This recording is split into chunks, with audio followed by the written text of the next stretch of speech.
Gloire à Jésus. Que le nom du Seigneur soit loué. Alléluia. Amen. Nous bénissons le Seigneur encore pour cette opportunité que nous avons pour partager et parler du Seigneur Jésus. Bienvenue à une autre dimension pour Christ. Au nom du pasteur Kadiatou Dibi, nous vous souhaitons tous la bienvenue. Amen. Pour vous qui êtes connectés, que l'Éternel vous bénisse. S'il vous plaît, partagez, invitez vos amis. Amen. Dites-leur, Jésus a une parole pour vous. Amen. Alléluia. Ce soir, je suis votre serviteur, le pasteur Dibi. Et je suis là pour répondre à vos questions. Nous sommes bien évidemment à la fois aux questions, là où nous avons l'opportunité de donner des éclaircies sur l'enseignement qui a été fait le samedi dernier. Et ce soir, encore une fois, nous croyons que l'Éternel veut nous faire du bien. Amen. Tous ensemble, nous allons élever la voix et rendre grâce à Dieu. Bien-aimés, si l'Éternel a été bon pour vous tout au long de cette semaine, si l'Éternel, en tout cas pour moi, il a été bon. Amen. Et j'aimerais que tous ensemble, nous élevions la voix pour rendre grâce à ce Dieu-là qui est fidèle, à ce Dieu-là qui prend soin de nous, à ce Dieu-là qui nous protège et qui nous accorde sa grâce au quotidien. Élevons la voix et bénissons le nom de notre Dieu. Éternel, ô Dieu, nous te bénissons, nous te rendons grâce pour ta bonté, pour ta fidélité pour Jésus. Yahvé, tu es notre roi, tu es notre Seigneur. Dans les cieux, sur la terre et sous la terre, il n'y a aucun autre Dieu comme toi. En ce soir, nous voulons te dire merci. Merci, oh Dieu, pour ta présence dans nos vies. Merci, Éternel, pour tout ce que tu fais pour nous, pour ce que tu fais au travers de nous. Merci, oh Dieu, de ce que tu nous as préservé tout au long de cette année 2021. Et maintenant que cette année court vers sa fin, Yahvé, nous croyons que toi qui as commencé l'année avec nous, tu vas la finir avec nous. Alléluia. Éternel, Dieu t'a dit dans ta parole que la fin d'une chose vaut mieux que son commencement. Et voici pourquoi nous croyons que dans ces derniers jours de l'année 2021, nous allons expérimenter davantage des bienfaits de Jésus-Christ, notre Seigneur, davantage des miracles que Jésus-Christ opère, davantage des grandes choses et des choses puissantes que Jésus-Christ fait. Oh Seigneur, que ton nom soit loué. Merci, oh Dieu. Alléluia. Même pour ces moments que tu nous donnes de passer dans ta présence, oh Dieu. Alléluia. Révèle-toi encore une fois comme étant ce Dieu-là qui fait des miracles. Révèle-toi encore une fois comme étant le Dieu qui restaure. Béni sois-tu, oh Dieu, dans le nom de Jésus. Et le peuple de Dieu dit Amen. Amen. Amen. Gloire à Dieu. Nous avons enseigné sur rendre grâce à l'Éternel. Alléluia. Combien de fois il est bon d'exprimer notre reconnaissance à l'Éternel, notre Dieu, pour tous ses bienfaits. Alléluia. Et ce soir, nous avons des questions. Et bien, nous avons reçu quelques questions. Nous voulons déjà vous dire merci pour vous qui nous suivez fidèlement. Et bien, que Dieu vous bénisse. Et nous avons des questions que nous voulons, des questions que nous avons reçues, et même auxquelles nous voulons répondre. Gloire à Dieu. Notre première question nous vient de la sœur Eliane, qui est ici à Abidjan, à la Riviera Golfe. Et Eliane nous dit, bonjour pasteur, selon le livre de Luc, chapitre 7, verset 44, l'histoire de la prostituée laisse à croire qu'en matière d'action de grâce, la fin justifie les moyens. Je vous prie de bien vouloir m'expliquer, s'il vous plaît. Alléluia, amen. Eliane, merci pour ta question. Alléluia. Eliane nous parle, elle nous dit, selon le livre de Luc, chapitre 7, au verset 44, l'histoire de la prostituée. Quelle est cette histoire? Alléluia. La Bible nous dit que Jésus est allé à la maison d'un pharisien du nom de Simon. Et pendant qu'il y était, il y a une femme pécheresse. C'est ce que la Bible nous dit. La Bible nous dit qu'elle est une femme pécheresse qui arrive et qui brise un parfum de grande valeur. C'est une bouteille d'alabastre qu'elle a cassée. Quand vous étudiez le passage nous dit que la bouteille qu'elle a cassée et qu'un parfum de grand prix qu'elle a déversé sur le Seigneur Jésus, le prix de ce parfum-là vaut 1 an de salaire. Donc, imaginez-vous, cette femme-là a travaillé pendant 1 an et elle a pris 1 an de salaire, comme on dit à Abidjan, elle a versé sur le Seigneur Jésus. Alléluia. Et la Bible dit que cette femme, quand elle le faisait, elle a pris ses cheveux, elle a fait en pleurs et elle a pleuré sur le Seigneur et elle a pris ses cheveux pour nettoyer les pieds du Seigneur. Alléluia. Et Jésus alors en parle à Simon le pharisien et il lui dit, il lui dit, un homme, il dit 2 hommes en devaient de l'argent à une personne. Et il dit qu'il y en a un qui devait, je dis n'importe quoi, qui devait 50 000 et il y a un autre qui devait 10 000. Amen. Et il dit, celui à qui il devait, on s'est rendu compte qu'ils n'avaient pas d'argent pour repayer et il leur dit, ok, vous ne devez rien. En fait, je veux résumer l'histoire. Et vous pouvez lire dans le passage, c'est dans Luc chapitre 7, les versets 34 à 44, je crois 46. Et celui à qui il devait, il leur dit, vous n'avez pas à me payer. Et Jésus demande alors à Simon le pharisien, après que la femme ait posé son acte, Jésus lui dit, de ces 2 personnes, qui va rendre grâce le plus? Qui doit être le plus reconnaissant? Et Simon, naturellement, répond, c'est celui à qui beaucoup a été pardonné. Et alors Jésus lui dit, Simon, je suis rentré dans ta maison. Il est de coutume, c'est les Juifs, que quand on reçoit un étranger, on lui lave les pieds avant de le faire asseoir. Mais quand Jésus est arrivé à la maison de Simon, Simon n'a pas lavé ses pieds. C'est de coutume chez les Juifs que quand un invité arrive, on le oint d'huile. Simon n'a pas fait cela. Et Jésus dit à Simon, Simon, je suis venu chez toi. Tu n'as pas lavé mes pieds. Tu ne m'as pas oint d'huile. Tu m'as juste demandé de m'asseoir. Mais cette femme que vous considérez comme étant pécheresse est arrivée et elle m'a lavé les pieds. Elle a essuyé mes pieds. Elle m'a lavé les pieds avec ses larmes. Elle m'a essuyé les pieds avec ses cheveux. Et il dit, à cette femme que vous considérez pécheresse, beaucoup lui sera pardonné. Amen. Donc c'est ça l'histoire. Bon, ma question devient, Eliane, je ne comprends pas très bien quand vous parlez de la fin qui justifie les moyens. Est-ce que vous voulez dire que cette femme s'est prostituée pour venir rendre grâce? Est-ce que vous comprenez? Bon, dans le passage que moi j'ai lu, on a parlé de femmes pécheresses. Bon, disons, quand cela n'en tient. Elle s'est prostituée pour venir, donc ça veut dire que, puisque l'argent qu'elle a utilisé pour se prostituer, elle a utilisé sur le Seigneur, donc ça justifie la prostitution qu'elle a eu à commettre. Alléluia.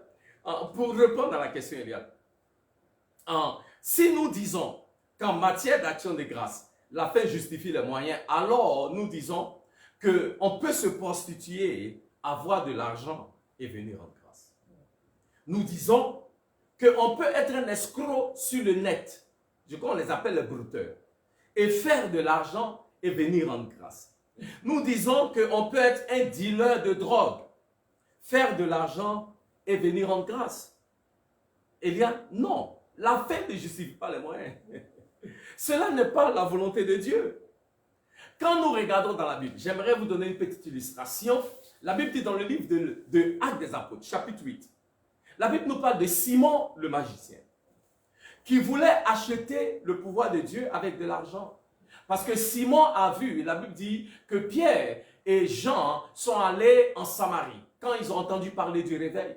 Et quand ils sont allés, la Bible dit, ils ont imposé les mains sur ceux qui avaient reçu Jésus. L'Esprit de Dieu est descendu sur eux, ils ont commencé à parler en langue. Simon le magicien était tellement impressionné et il dit à Pierre et à Jean, je vais vous donner de l'argent pour pouvoir faire ce que vous faites. Alléluia. Et Pierre, au verset 20, lui dit ceci. Écoute, Eliane. Pierre lui dit, que ton argent périsse avec toi, puisque tu as cru que le don de Dieu s'acquérait à prix d'argent. Donc, il lui dit, le don de Dieu ne peut pas s'acquérir avec de l'argent. Verset 21. Il n'y a pour toi ni part, ni lot dans cette affaire, car ton cœur n'est pas droit devant Dieu. Deuxièmement, son cœur n'était pas droit devant Dieu. Il avait l'argent, ok, mais son cœur n'était pas droit devant Dieu. Alléluia. Et on ne peut pas acquérir le don de Dieu, la grâce de Dieu, la faveur de Dieu avec de l'argent. Verset 22. Répands-toi donc. Ça veut dire que Simon n'était pas repentant de ta méchanceté et prie le Seigneur pour que la pensée de ton cœur te soit pardonnée s'il est possible. Alléluia. Verset 22. Retiens le mot en Eliane. Répands-toi. Simon avait l'argent. Mais Pierre veut qu'il comprenne. Simon, s'il n'y a pas de repentance, tu vas périr avec ton argent là. Donc on ne peut pas dire que la fin justifie les moyens, Eliane. Est-ce que vous comprenez? Voilà. Parce que Simon avait l'argent. Mais Simon n'avait pas un esprit de repentance. Simon avait l'argent, mais Simon n'avait pas un cœur droit. Verset 23. Il dit, car je vois que tu es dans un fiel amer et dans les liens de l'iniquité. 4. Simon était dans les liens de l'iniquité. Aussi longtemps que Simon avait certes l'argent, mais aussi longtemps que le cœur de Simon n'était pas droit. Aussi longtemps que Simon croyait qu'il pouvait acheter le don de l'Éternel, la grâce de l'Éternel, la faveur de l'Éternel. Aussi longtemps que Simon n'avait pas un cœur repentant. Aussi longtemps que Simon était dans les liens de l'humilité, de l'iniquité. Simon, avec tout son argent, va périr. Donc, il faut que nous comprenions les voies de l'Éternel.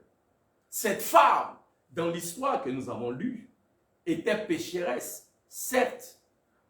La Bible dit qu'elle était pécheresse, mais elle est venue avec un cœur repentant, brisé, pour implorer la miséricorde de Dieu.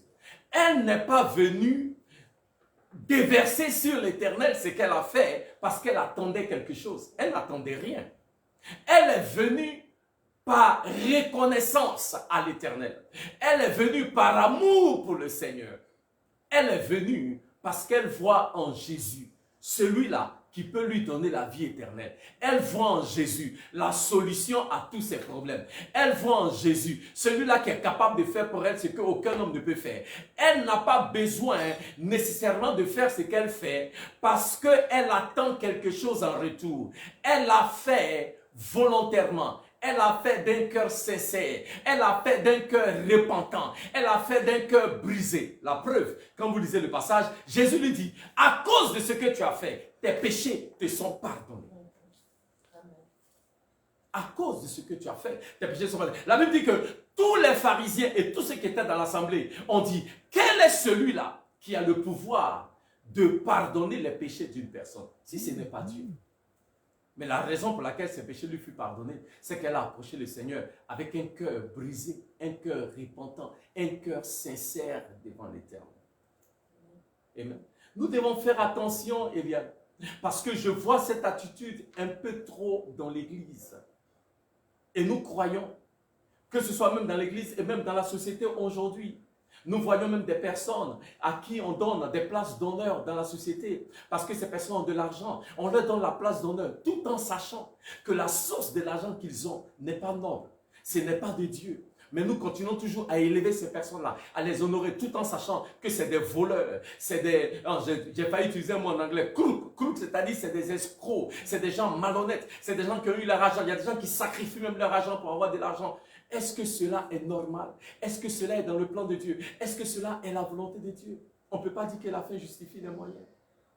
En tant qu'enfant de Dieu, il y a des choses qu'on ne peut pas se permettre, entre guillemets, pour avoir de l'argent et puis venir faire une offrande dans l'église. Cette offrande-là, elle n'est pas acceptable devant l'Éternel. Parce que Dieu n'est pas pauvre. Et des fois, j'ai l'impression qu'on pense que Dieu est pauvre. Dieu n'est pas pauvre. Dieu n'est pas pauvre. Alléluia. Donc, bien aimé, nous devons comprendre et faire attention, Eliane, de ne pas enlever ce passage hors de son contexte. Parce que quand on parle de est-ce que la fin justifie les moyens, ça ne s'applique pas à ce passage, Eliane. Pas du tout. C'est une femme, oui, c'est vrai, elle était pécheresse, mais elle ne s'est pas prostituée pour faire de l'argent, pour venir faire ce qu'elle a fait. Non. Elle avait quelque chose de précieux qu'elle voulait offrir à l'Éternel, son Dieu. Elle pour exprimer sa reconnaissance à Dieu pour ce que Dieu est et pour ce que Dieu fait. Alléluia.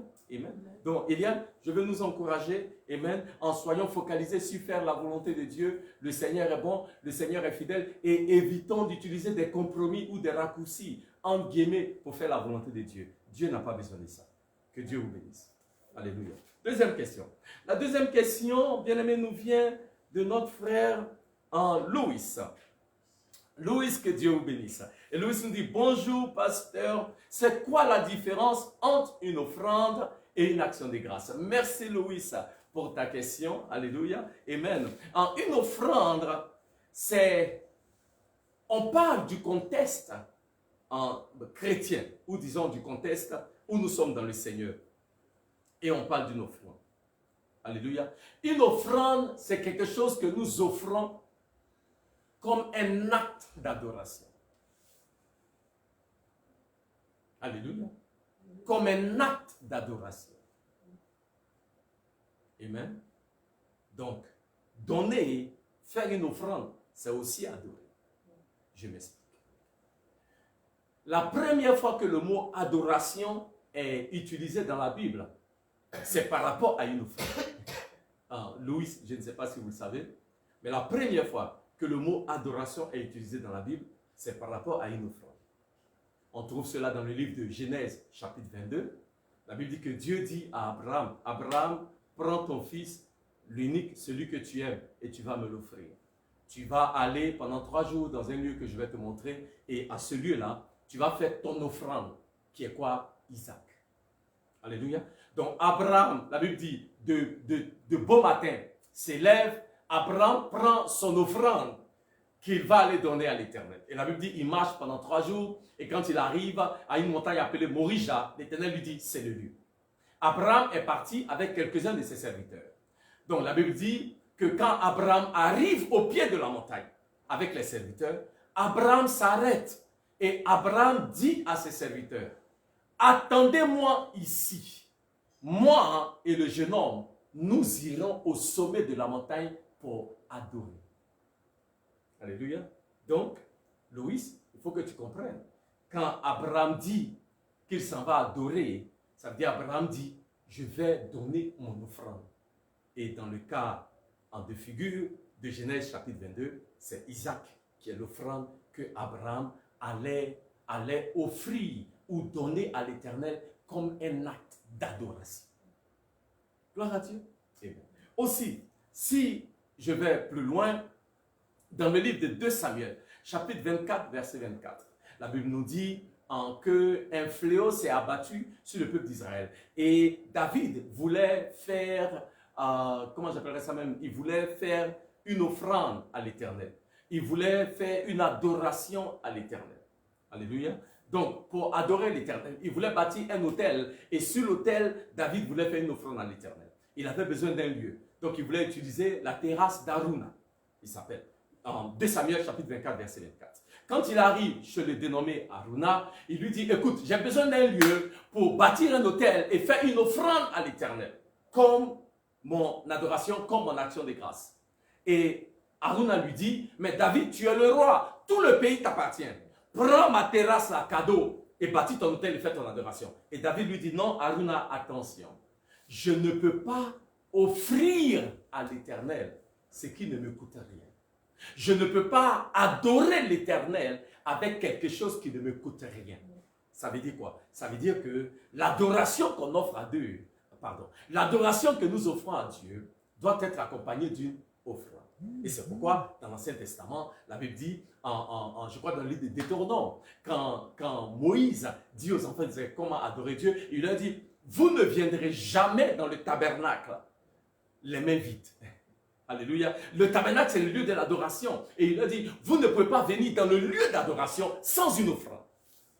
Gloire à Dieu. Donc, l'offrande là, c'est quelque chose qui est offert comme un truc d'adoration. Donc, ne me dites pas, vous ne pouvez pas me dire, ah non, hey, j'ai fait une offrande au frère Yao, je lui ai donné 2000. Non, ce n'est pas une offrande. Vous avez donné 2000 à un frère.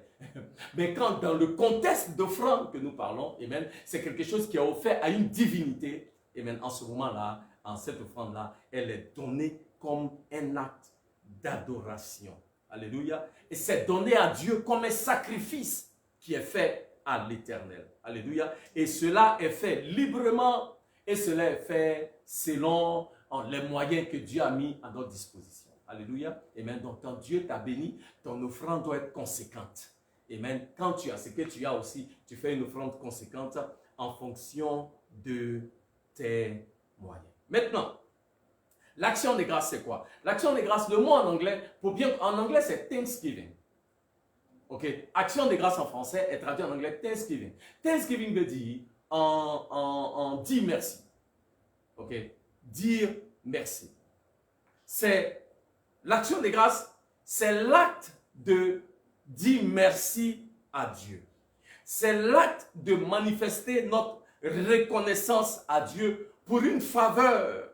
C'est l'acte de reconnaître une faveur divine ou une bénédiction que l'Éternel nous a donnée. Ça, c'est l'action de grâce. Donc, l'action de grâce, c'est que on a expérimenté un miracle de la part de l'Éternel, une percée de la part de l'Éternel, et nous voulons dire merci à l'Éternel pour ce que Dieu a fait. En ce moment-là, nous apportons quelque chose, nous apportons une offrande pour dire merci. Donc, je résume, la différence entre l'offrande et l'action de grâce, c'est que l'offrande est un don que j'offre à Dieu comme une forme d'adoration. Pas comme, c'est une adoration. Alléluia. Pour adorer l'Éternel. Techniquement, ce que nous disons, c'est qu'on ne peut pas adorer Dieu sans une offrande.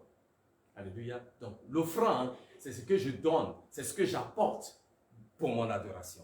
Ça, c'est un. L'action de grâce, c'est ce que j'apporte par rapport à une bénédiction, une faveur, une grâce que j'ai reçue de Dieu. Et je veux lui dire merci. C'est là que j'apporte. Et ça, j'appelle ça action de grâce. Amen. Gloire à Dieu. Donc, Louis, voilà un peu la différence entre les deux. Amen. Donc, ceci étant, nous continuons. Nous avons notre troisième question qui nous vient de Aristide à Hongrie, 22e. Bonsoir Aristide, que le Seigneur vous bénisse. La question dit, bonjour, ma question est la suivante. Nous devons donner pour adorer ou pour recevoir un retour? Alléluia, amen. Aristide, merci pour la question. Je pense que la question à laquelle je viens de répondre pour Loïs nous permet de mieux comprendre l'aspect du don et de l'adoration. Amen. Parce que j'ai dit que notre adoration, techniquement, est accompagnée d'un don. Amen. Ce que nous donnons comme une forme d'adoration. Gloire à Dieu. Amen. Un sacrifice que nous offrons à l'Éternel quand nous donnons. Maintenant, on peut s'étaler pour parler des différents types de dons, mais ça, ce sera pour un autre enseignement. Amen. Donc, nous donnons comme une expression de notre adoration, Aristide. Ça, c'est un. Deux, nous donnons aussi parce que Dieu donne. Notre Père dans la foi nous disait souvent, nous ressemblons le plus à Dieu quand nous donnons. La Bible dit, Jean chapitre 3, verset 16, que Dieu a tant aimé le monde qu'il a fait quoi? Qu'il a donné son Fils unique et que quiconque croit en lui ne périsse point, mais ait la vie éternelle. Nous donnons parce que Dieu lui-même donne. Alléluia, amen. Et troisièmement, je vais dire, nous ne donnons pas nécessairement pour recevoir. Amen. Alléluia. Nous donnons pas nécessairement pour recevoir quelque chose en retour. Jésus a dit dans le livre des Actes des Apôtres, chapitre 20, verset 35, il dit, il y a plus de bénédictions, il y a plus de bonheur à donner qu'à recevoir. Amen. La Bible nous parle, je crois dans le livre de Luc, au chapitre 12, de cette femme qui a, quand Jésus, la Bible dit, pendant le temps de l'offrande à l'église, Jésus s'est tenu aux côtés du panier d'offrande et il a regardé les personnes qui venaient avec leurs dons. Amen. Et il s'est avéré que les gens sont venus, ils sont donnés, mais il y a une femme, une veuve, qui est venue et qui a donné de tout ce qu'elle avait. Elle n'avait pas grande chose, mais elle a donné. Et la Bible nous dit, et c'est le Seigneur Jésus lui-même qui rend témoignage, que ce que cette veuve a donné, elle a donné tout ce qu'elle a. Alléluia. Mais quand cette veuve a donné, elle n'a pas donné parce qu'elle attendait quelque chose en fait. Elle a donné. Et elle a donné pour, je crois, 3 raisons. Quand nous sommes dans le Seigneur, nous pouvons donner parce que Jésus, le Seigneur Jésus, montre cette femme, cette veuve, comme un exemple. Où le Seigneur nous montre cette femme comme quelqu'un que nous devons, comment dirais-je, copier. Quelqu'un, nous devons faire comme elle. Donc Jésus dit, si tu es enfant de Dieu et que tu vas donner, donne comme cette femme. Alléluia. Donne comme cette veuve. Parce qu'elle a donné, pas de son superflu, elle a donné de tout ce qui lui restait. Elle a donné de tout ce qu'elle avait. Et bien aimé, quand nous sommes dans le Seigneur, il est important que nous apprenions à donner comme ça pour 3 raisons. 1, quand nous donnons de cette manière-là, nous disons, Seigneur, ma foi est en toi. Ma foi n'est pas dans mon argent. Alléluia. Donc nous ne donnons pas parce que nous attendons quelque chose. Nous donnons parce que nous croyons que notre source vient de Dieu. Et si je donne tout ce que j'ai, je n'ai pas à m'inquiéter, je n'ai pas à attendre que tu me redonnes, que quelqu'un me redonne, parce que Dieu qui est fidèle prendra soin de moi. Voilà.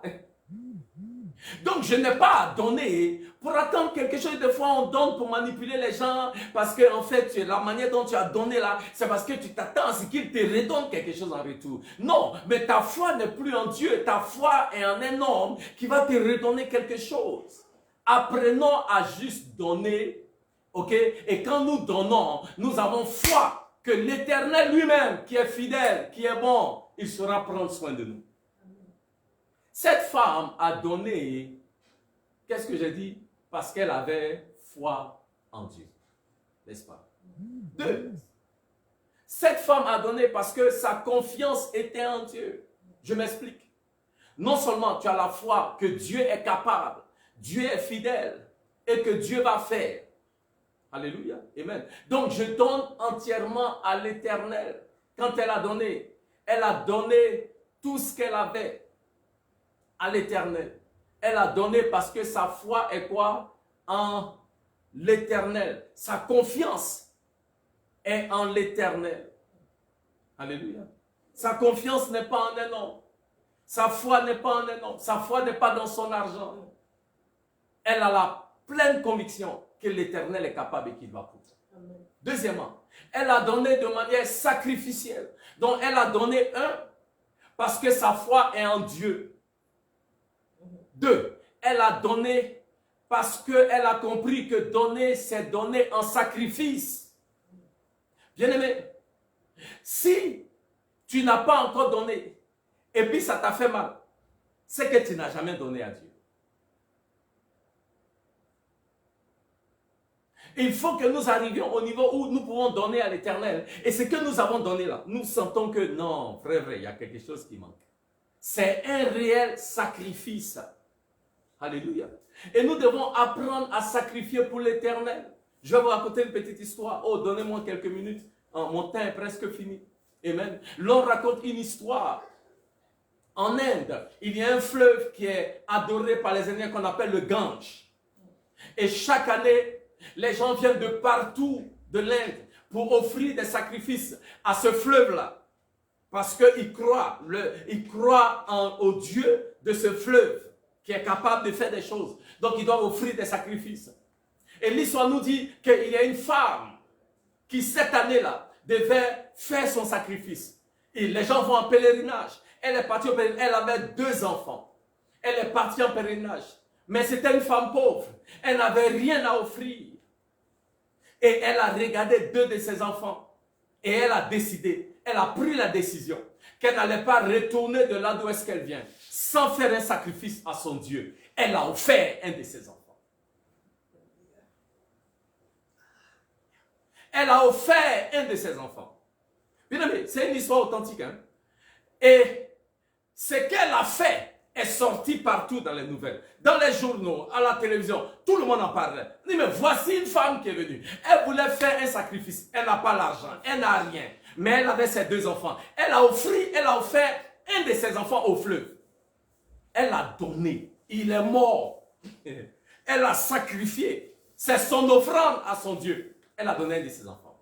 Et tout le monde en parlait. Mais bien aimé, je peux vous dire, ce qui a touché les gens dans l'histoire, c'est que cette femme avait 2 enfants. Il y avait un qui était handicapé et un qui était bien portant. L'enfant qu'elle a sacrifié là, c'est celui qui est bien portant. Et on lui a demandé, mais tu as seulement 2 enfants. Même si tu décides de sacrifier quand même un, pourquoi tu ne donnes pas celui qui est handicapé? C'est celui qui est bien là que tu donnes. Elle dit, pour mon Dieu, je ne peux pas donner quelque chose qui est handicapé. Jésus. Bien-aimés, nous ne pouvons pas dire que nous avons la vérité et nous ne savons pas sacrifier pour Dieu.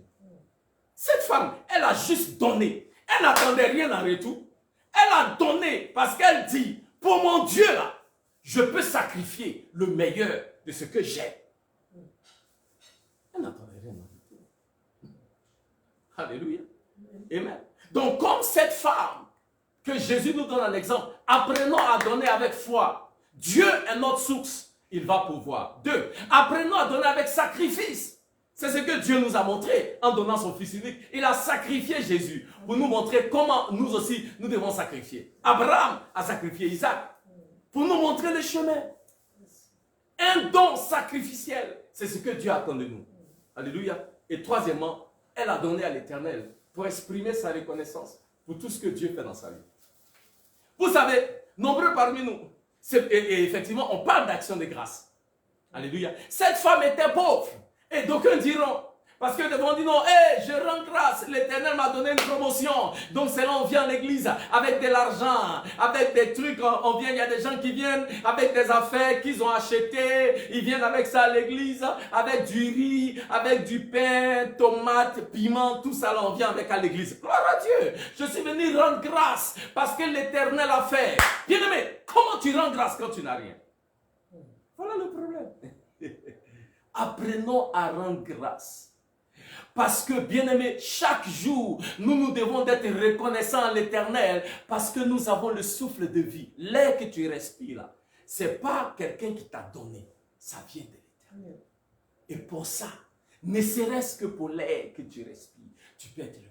Mais Dieu nous donne beaucoup plus que l'air que nous respirons. Dieu nous a donné son Fils Jésus qui est mort à la croix pour nous. La Bible dit que l'Éternel a manifesté son amour envers nous. Romains chapitre 5 verset 8. En ce que pendant que nous étions, Dieu a commandé son amour vers nous. Dieu a manifesté son amour dans nos vies. De ce que pendant que nous étions des pécheurs, Christ est mort pour nous.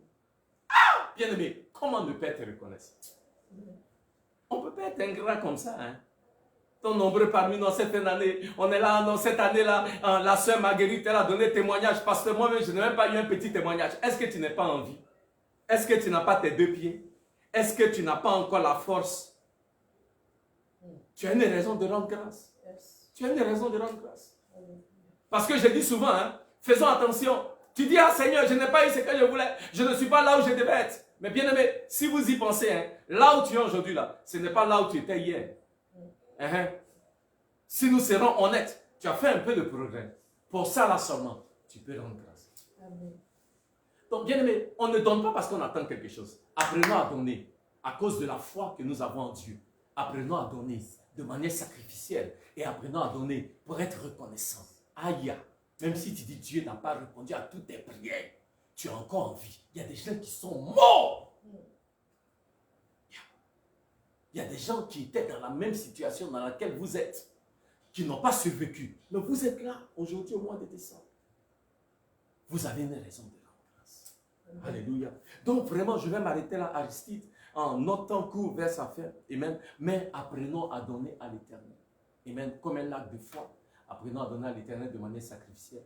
Apprenons à donner à l'Éternel comme un acte d'action de grâce. Dieu a trop fait pour nous. Je vous dis la vérité.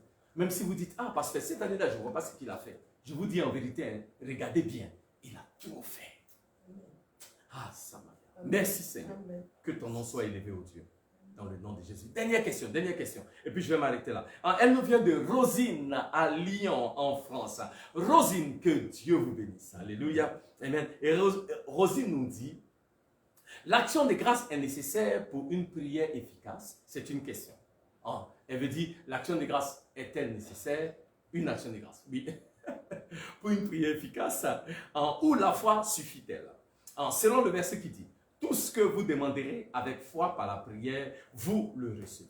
Alléluia. Rosine, merci pour votre question. J'aimerais répondre à votre question en utilisant un verset dans la Bible. Philippiens chapitre 4, verset 6 nous dit ceci. Ne vous inquiétez de rien, mais en toute chose, faites connaître vos besoins à Dieu par des prières, des supplications, avec des actions de grâce. C'est un passage que j'aime beaucoup. Avec des actions. C'est bon de rendre grâce parce qu'en le faisant, nous reconnaissons que Dieu est l'auteur de l'exaucement.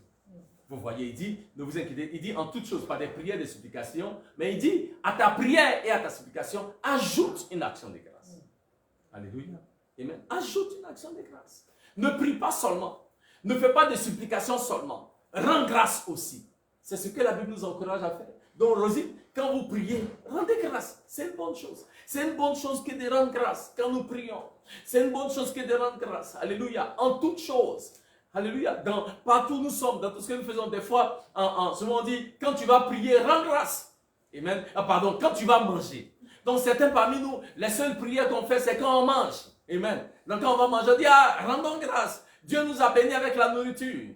Amen. Mais moi, j'aimerais vous encourager. Il y a quelque chose que le pasteur Kadi fait. Et des fois, j'ai dit, ah chérie, tu exagères. Mais je me suis rendu compte qu'en fait, non. C'est ce que chaque enfant de Dieu doit faire. Mon épouse, elle rend grâce. S'il y a un vêtement qu'elle achète, un vêtement qu'on lui donne, elle va rendre grâce. S'il y a une nouvelle chaussure qu'on achète, une chaussure qu'on lui donne, elle va rendre grâce. Quel que soit ce que la main de mon épouse touche, elle rend grâce pour ça. Alléluia. Mais c'est ce que les Écritures nous encouragent à faire. Rendons grâce en toutes choses. Alléluia. N'est-ce pas ce que même, j'irai même plus loin, c'est dans le livre des Thessaloniciens. Alléluia, je crois, 1 Thessaloniciens chapitre 5, il dit, in all things, give thanks. C'est-à-dire, en toutes choses, rendons grâce. En toutes choses. Donc, ça veut dire que l'action de grâce, elle est nécessaire dans tout ce que nous faisons, Rosie. Et même dans toutes les situations de la vie, rendons grâce. Que ce soit bon, que ce soit mauvais, rendons grâce. Alléluia, amen. Parce que Dieu est au contrôle de toutes choses. Alléluia. Mais en plus du fait que nous rendons grâce, Rosine, nous avons besoin de la foi parce que nous avons besoin de la foi dans tout ce que nous pouvons, tout ce que Dieu fait, c'est par la foi. Alléluia. C'est pourquoi je veux conclure avec Hébreux chapitre 11 verset 6, mon temps est presque fini, donnez-moi juste 5 minutes. Il dit, sans la foi, il est impossible de plaire à Dieu. Car celui qui vient vers Dieu doit savoir que Dieu existe et qu'il est le rémunérateur de ceux qui le recherchent diligemment. Donc Rosine, dans notre prière, on a besoin de la foi. Donc, dans notre prière, on doit rendre foi. On doit rendre grâce, pardon. Mais aussi, dans notre prière, la foi est nécessaire parce que sans la foi, on ne peut pas plaire à Dieu. Alléluia. Et sans la foi, on ne peut pas recevoir cette récompense-là qui vient de l'État. Amen. Donc, je dirais qu'à notre prière, ajoutons l'action de grâce, mais à notre prière aussi, ajoutons la foi. Les deux sont nécessaires. Les deux sont bien. Alléluia. Amen. Parce que tout ce que nous faisons dans le Seigneur, nous le faisons par la foi. Amen. C'est pourquoi la Bible dit, le juste vivra par la foi. Amen. Donc, dans nos prières, tout ce que nous faisons en tant qu'enfants de Dieu, nous le faisons par la foi. Amen. Et nous le voyons, l'apôtre Paul dit dans Philippiens, que quand nous prions, amen, quand nous élevons nos supplications à l'Éternel, nous devons le faire avec action de grâce. Gloire à Dieu. Amen. Que le nom du Seigneur soit loué. Amen. Nous bénissons le Seigneur pour vous tous qui avez soumis des questions ce soir. Que l'Éternel vous bénisse. Alléluia. Amen. N'oubliez pas, nous serons encore ensemble, je dirais, avec le pasteur Kadi, ce samedi, à partir de 18h30. Vous ne voulez pas rater ce rendez-vous. Amen. J'aimerais prier pour vous. Alléluia. Que en cette fin d'année, que l'Éternel vous garde, que l'Éternel vous accorde sa faveur, que l'Éternel vous accorde sa grâce, que l'Éternel vous donne de finir cette année bien. Alléluia. De finir cette année en puissance, avec un témoignage que oui, en vérité, l'Éternel est bon et l'Éternel fait de grandes choses. Seigneur, merci pour tous ceux qui nous ont suivis ce soir, pour ces personnes-là qui ont soumis des questions. Nous prions, Dieu, que tu les visites. Nous prions, Seigneur, que tu leur accordes ta grâce et ta faveur. Toi qui es Seigneur, que ton nom soit loué. Merci, oh Dieu, de ce que tu nous donnes la grâce de finir cette année avec puissance, de finir cette année, alléluia, avec un témoignage de l'Éternel notre Dieu. Seigneur, merci pour ta protection sur nos vies, parce que toi, tu veilles sur nous. Aucun fléau ne pourra s'abattre contre nous. Toute arme forgée contre nous est sans effet, et toute langue qui s'élève contre nous en jugement est maintenant condamnée dans le nom de Jésus. Merci Seigneur, que ton nom soit élevé et que ton nom soit loué dans le nom de Jésus. Et le peuple de Dieu dit Amen. Que Dieu vous bénisse et à très bientôt. Amen.